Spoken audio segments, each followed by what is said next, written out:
I think there's a huge vacuum. I think there's a distinct lack of leadership, good leadership in the world today, in politics and in corporate. And it's not a sudden thing. It's been a steady drumbeat. We've been moving in this direction for quite so many years. Amazingly, you can trace it back to the sort of mid to late 1970s, where it first started. The seed was planted. There was an economist by the name of Milton Friedman who he proposed a theory of the responsibility of business, that the responsibility of business was to maximize profit. That was it. That a business only existed to make money. That was a new idea and a new theory, and that a business had a responsibility primarily to its owners, i.e. the shareholders.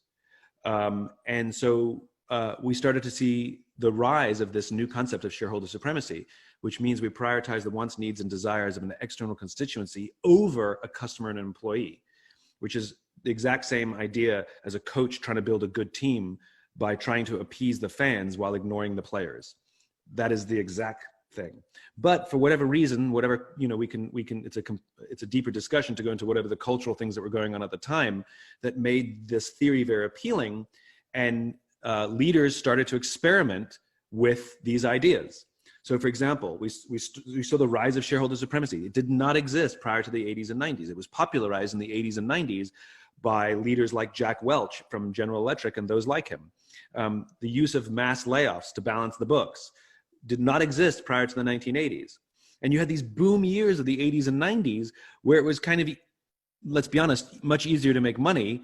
And so we became a very selfish society where money became the thing. Greed is good, Gordon Gekko, all of these things. And we saw this steady drumbeat of the rise of selfishness.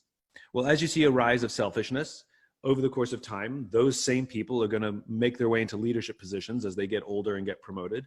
And before you know it, we have our governments, our politics, our corporations, all of these things now filled with people who were raised on this very finite, selfish-minded kind of leadership. And that's where we find ourselves today. It's embarrassing that I have a career. I talk about trust and cooperation. There should be no demand for my work.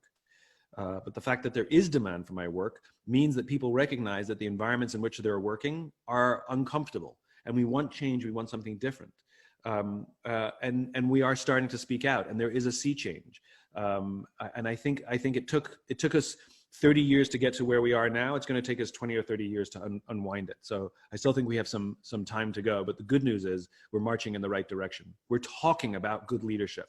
We're starting to reject leadership of the past. We no longer admire Jack Welch. He's fallen off his pedestal. These are all good steps in the right direction.